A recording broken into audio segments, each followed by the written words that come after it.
wanted.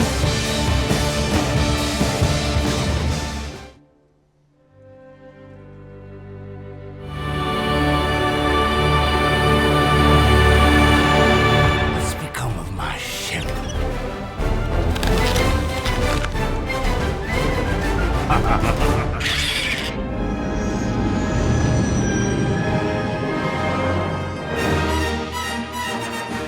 Part 1. Did that phrase upset you? Did it make you instantly not want to watch the rest of this video? Well, I might as well just wait until the whole thing is out, you might have said. Part 1s, when it comes to movie and TV, often get a seriously bad rap. The most recent example I can think of is Squid Game, where Season 2 ends on a cliffhanger and is more like a Part 1 of Season 2 than its own separate season. But not just Squid Game, Stranger Things, Wicked, Dune have all recently used the Part 1 gimmick, almost secretly. I think there are many people who walked into Wicked thinking it was going to be the whole story, given that it is longer than the fucking actual musical, only to be slapped in the face with a big fat Part 1 tacked underneath the title. And yeah, people were a bit annoyed there, no one likes to be lied to, but the most infuriating example that I think people often point to was in 2023, Spider-Man Across the Spider-Verse. After 5 years of waiting, we finally received a sequel to Spider-Verse, and it was met with nearly universal praise. Almost everyone in the world loved this movie. But, out of all my non-chronically online friends, the ones who aren't constantly seeing every single update about movies with spider or bat people in them, none of them knew that this was a Part 1 going into it. And that made them a bit annoyed. You see, when Spider-Verse 2 was announced, it had the title Across the Spider-Verse Part 1, with the implication that, yeah, this isn't the whole story. But once they dropped the Part 1, I think a lot of general audiences forgot that part and went in expecting a full-fledged sequel, not a Part 1. So it's no surprise that for a lot of people, the cliffhanger portion of the movie let them down, and they felt a little bit cheated. But what if I told you it's not cliffhangers you don't like, it's bad cliffhangers? Oh shit! Oh shit! Yep, I said it. I have been sitting on this for 2 fucking years. Across the Spider-Verse's cliffhanger does not work, and I'm going to tell you why. But to get my preamble out of the way, I have to remind people by law that I like this movie. I like it a lot. Me criticizing it does not mean it's bad. In fact, even looking at clips from the movie makes me want to sit down and watch it again. Cliffhangers can work really well, and they can work really poorly. If you still think that all cliffhangers are bad, let me counter with a few examples, including one that notably happened the same year as the first Spider-Verse, Infinity War. Don't you try and pretend that this was a bad cliffhanger. This is an almost perfect example of how a cliffhanger can work. But why is that? Well, to me, there are 2 types of bad cliffhangers. Those that don't provide enough information, and those that provide too much information. In order for a cliffhanger to be effective, your audience has to walk away with the feeling of, that was amazing, I can't wait to see how that resolves. You can't cut the audience off cold turkey with no resolution, or they get mad. But you can't tip your cards too much to the point where the cliffhanger doesn't leave any tension. Infinity War strikes that balance. This story with Thanos is over. It resolves after he got exactly what he wanted. It's been said to death that Infinity War works because it positions Thanos as the protagonist in the narrative, and that is true. Once he kills everyone and takes a load off, there's nothing left to say from his perspective. He did it. But because we, the audience, don't only follow Thanos, we're left with emotions of shock, grief, and awe. The movie does not present any solution to fix this problem. There is no reason for the audience to even believe that it can be fixed, besides knowing what future MCU movies are on the way. But that lack of information breeds curiosity. If the movie ended with some kind of solution being presented, that would suck the life out of the cliffhanger. If Infinity War ended with Tony Stark saying, "Don't worry, I've been working on a time machine," you would probably feel cheated out of a movie if it abruptly cut to black. But Infinity War doesn't do that. I remember going to school the next day and the place being abuzz with theories and tales of shock. But that's not to say that's the only type of cliffhanger that can work. Let's point to some other recent examples. Dune and Mission Impossible Dead Reckoning, Part 1. Dune's cliffhanger works because it never presents itself as the whole story. but still keeps one fundamental goal in mind once the plot kicks in. Get to the Fremen. After the invasion on Arrakis, our whole plot shifts to this one prospect. Get to the Fremen, and go from there. Of course, it's touched on what Paul will do with the Emperor and the Baron, but the plot still keeps the audience focused on that one thing. This makes us feel satisfied once that goal is achieved.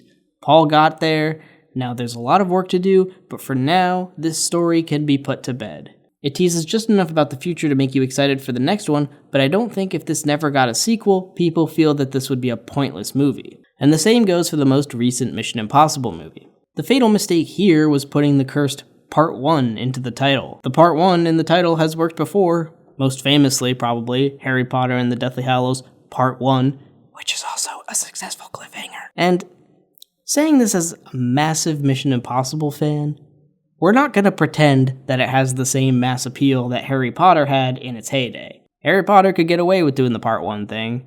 Twilight probably could too. What the fuck? Hunger Games was pushing it, and I don't think that one worked. So doing the Part 1 thing is probably just gonna turn away general audiences who otherwise would have gone and seen a random Mission Impossible movie. And Paramount clearly recognized the mistake of this, because once the movie released on home media, they dropped the Part 1 from all the marketing.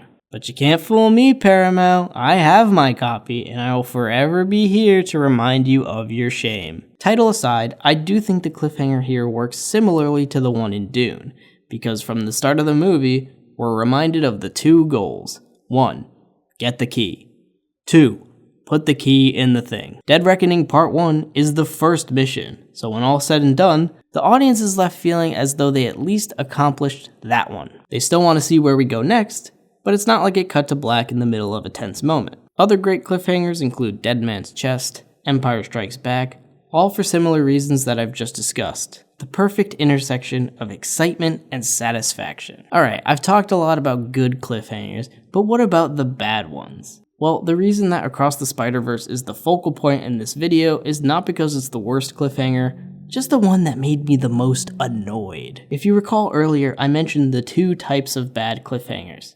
Too much info and not enough info. Across the Spider-Verse is the former. It gives away too much information. But before I go into why, I want to give you an example of too little information, and that would be Fast X. Now honestly, I can't say I really remembered what happened in Fast X, but I definitely remembered that it just kinda ended. It cuts to black when Dom is about to get drowned, and I think that that is the exact stereotypical cliffhanger people think of when they say they don't like them. Doesn't feel like a natural stopping point. It feels like they wanted that sweet cash money from people buying tickets for Fast 11. Alright, enough making fun of bald men with ego issues, let's talk about Spider-Man. Across the Spider-Verse takes forever to end. That's problem number 1. This ending sequence is so long, and especially after you've seen it the first time and you know what's coming, it is an absolute drag to get through. The twist, that Miles is in the wrong universe, is cool. It makes sense, it caught me off guard on my first watch. The reveal that the alternate Prowler is Miles Morales is a little more obvious, but still cool. But watching the characters take literally 15 minutes, not kidding, I timed it, to piece together what is going on, it's boring, it's frustrating, and worst of all, it robs the scene of all its tension because this is not a big deal. It actually isn't a very dangerous situation for Miles to be in. He just beat up 90% of the Spider-Men in the multiverse, yet I'm supposed to sit here and believe that his uncle and a depowered version of himself are going to somehow be a threat to him. But then to make matters worse, before we cut away, we see Miles starting to use his venom on the chains. So don't worry, he'll get out of this one lickety-split. But Michael, you're saying, he's still trapped in another universe and he can't get out. Yes, he can. The multiverse is so easy to travel through in these movies that I do not for a second think that this is a hard situation for Miles to get out of. Again, this problem is made worse by showing us that Gwen has assembled a Black Ops crew to go save him from this dimension, and that she has the wristband to do so with.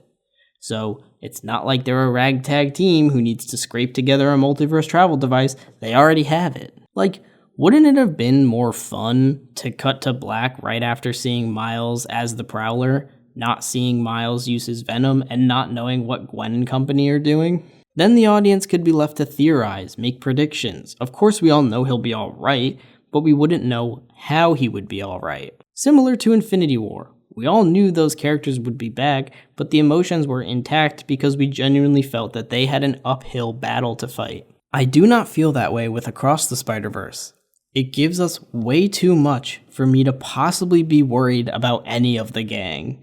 The intrigue is lost because I feel like I already know too much about this dimension Miles is quote-unquote trapped in. That's why this cliffhanger is unsatisfying. Not because it leaves us hanging, but actually because it feels like it could be resolved in 10 minutes. So not showing us that 10 minutes makes the audience feel cheated. And to make matters worse, the people who didn't know that this was a part 1 continue to be chastised by the fact that this part 2 feels like it's never going to come out. Between Shamik Moore being a creep in real life, to Lord and Miller crunching their animators, to constant delays, and talks of not even recording the voice actors yet. Originally, Beyond the Spider-Verse was set to come out 6 months after Across the Spider-Verse.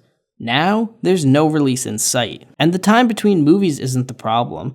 We all waited 5 years for Across, we're waiting 5 years for the Batman Part 2, but the difference is those movies don't have unsatisfying cliffhangers. This one does. Cliffhangers are an essential part of the film experience. They provide tension in a different way than the rest of the film can. They are not always unsatisfying. They can be done well, and they can be done poorly. I think it is important to keep in mind why a cliffhanger might make you feel cheated and why you may not like one. I assure you, it probably doesn't have to do with the cliffhangers themselves. But what do you think of cliffhangers? Do you love them, or do you hate them? What are the best examples of cliffhangers that you can think of? Let me know in the comments down below, and be sure to leave a like and maybe subscribe. I'm a very small channel, and I'm very gracious, I promise. Now, with all that out of the way, I can finally tell you my opinion on The Last Jedi. It's actually a very We'll be right back with more Laverne and Shirley. But I want it now!